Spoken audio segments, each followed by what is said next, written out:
They say money talks, but real power, real ownership, it doesn't need to raise its voice. It just waits for the right moment to unfold a single piece of paper. It was early morning on Silverwood Lake, a hidden stretch of water nestled between pine-covered hills and morning mist. The kind of place where time slows down, where only the ripples on the surface move, and peace feels like it belongs to you.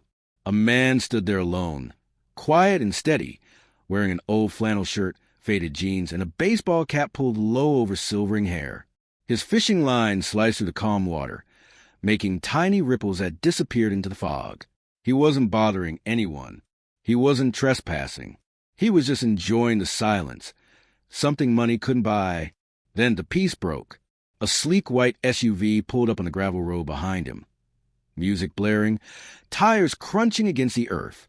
Out stepped a woman in designer sunglasses, phone in hand, every move sharp with irritation. She looked around, spotted him by the water, and called out sharply, "Excuse me, you can't be here. This is a private lake." The man turned slowly. Calm eyes, weathered face, not a hint of anger. "Oh," he said softly. "Didn't see any signs." "There are signs," she snapped, pointing toward the road that curved away through the trees. "You people always sneak in here. This is my family's property, so pack up and leave." He looked at her, not rude, not mocking, just quiet. "I see," he murmured. "You're sure about that?" She folded her arms. "Absolutely. My husband's name is on the deed." A few moments of silence. The sound of water lapping against the shore. A crow cried out from a nearby branch, as if it sensed what was coming. Then the man set his fishing pole down gently, reached into his worn leather satchel, and pulled out a weathered envelope. Inside, a set of crisp, official documents. He unfolded them, slow, deliberate, the seal of the county recorder's office catching the sunlight. "Funny," he said quietly, his tone almost kind, "because according to these, every acre surrounding this lake, including where you're standing, belongs to me." The woman froze, her sunglasses slipping down just enough to reveal her wide, stunned eyes. She looked from the papers to the water, to the man she just shouted at.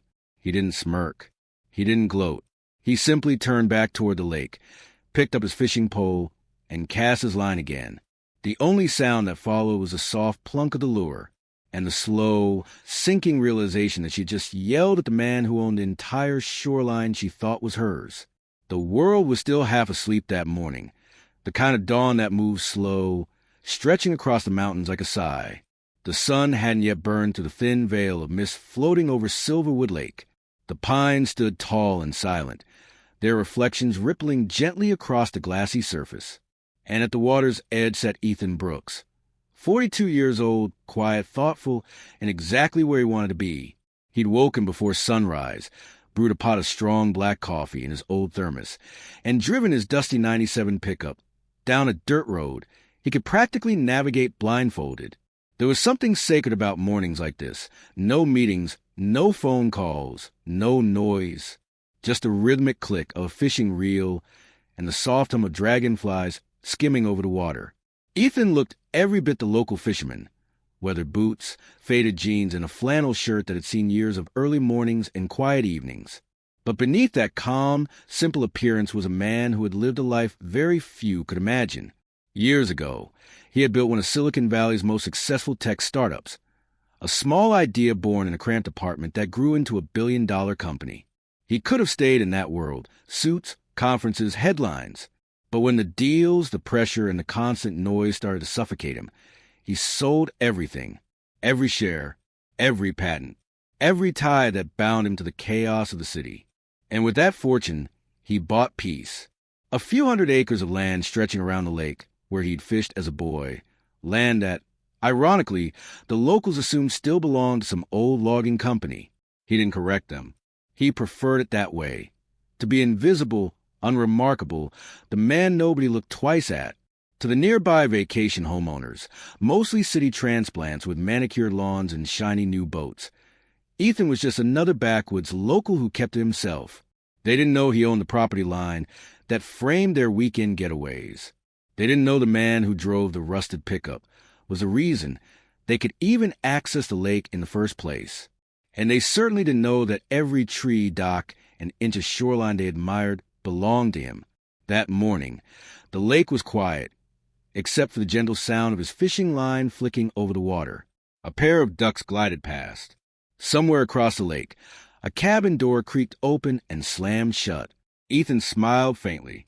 Another perfect Saturday. Another day where he could just be. Until the sound of gravel crunching beneath tires shattered the silence. He turned his head slightly, his reflection rippling across the lake. Up on the ridge, a sleek white SUV came into view, spotless, expensive, out of place among the mud and pine needles. The door opened, and out stepped a woman in designer sunglasses and a bright white jacket, holding a smartphone in one manicure hand. Ethan sighed softly, his peaceful morning about to become something very different. The peace shattered like glass. The soft hum of the forest was replaced by the crunch of tires grinding over gravel, sharp, loud, invasive. Ethan turned slightly, the brim of his cap tilting up as a white luxury SUV pulled up just behind his old pickup.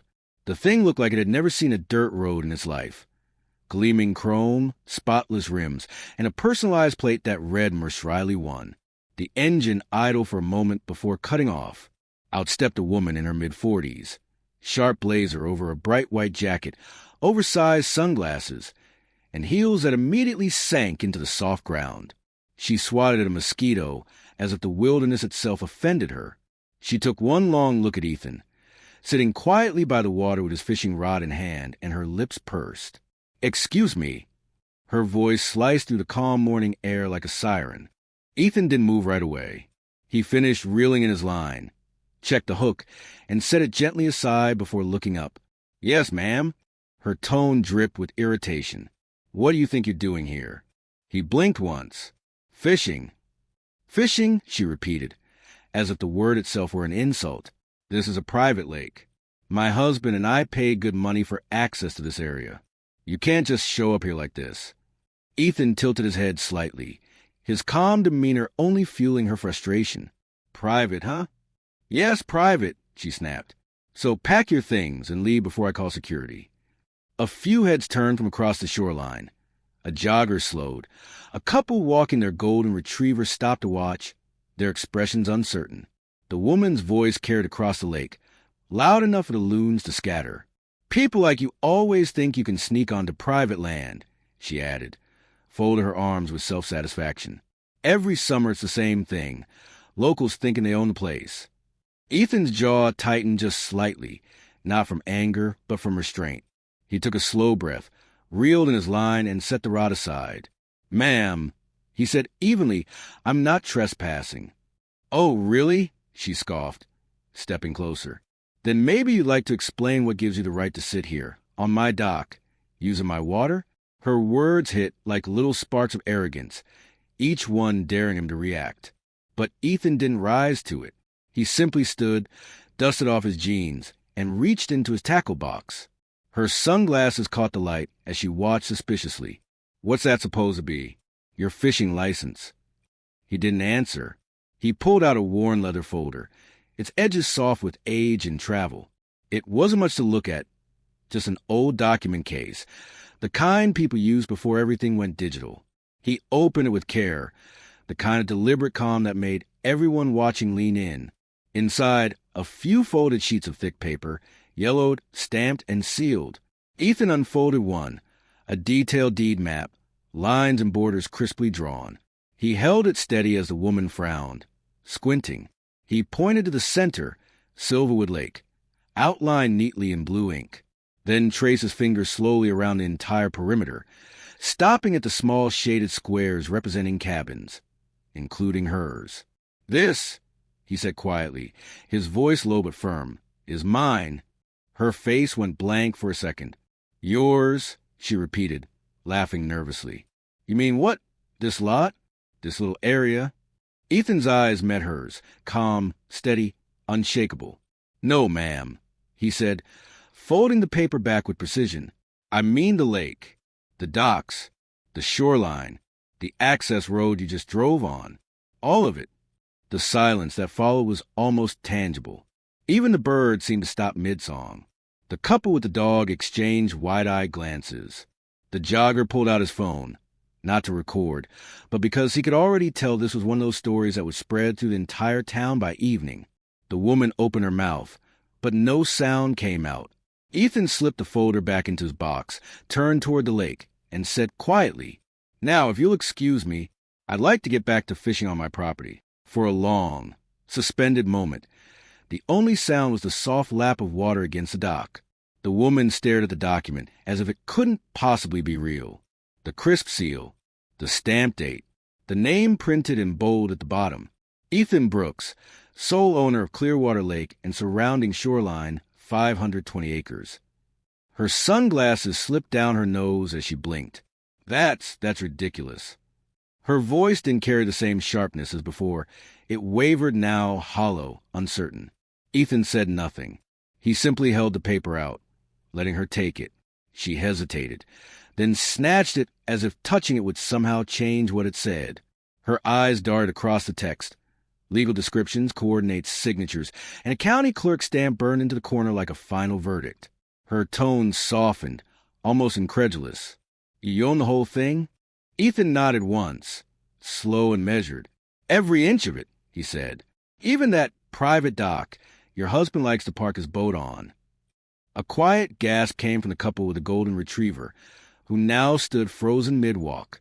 The man stifled a laugh, his shoulders shaking, while his wife covered her mouth, whispering, "Oh, my God!" The woman turned crimson. Her polished confidence cracked like thin glass under pressure. Ethan didn't gloat. He just stood there, steady, unbothered, the kind of man who didn't need to raise his voice to command a room, or, in this case, an entire lake. "I tried to tell the HOA months ago," he continued, his tone calm but edged with quiet disappointment.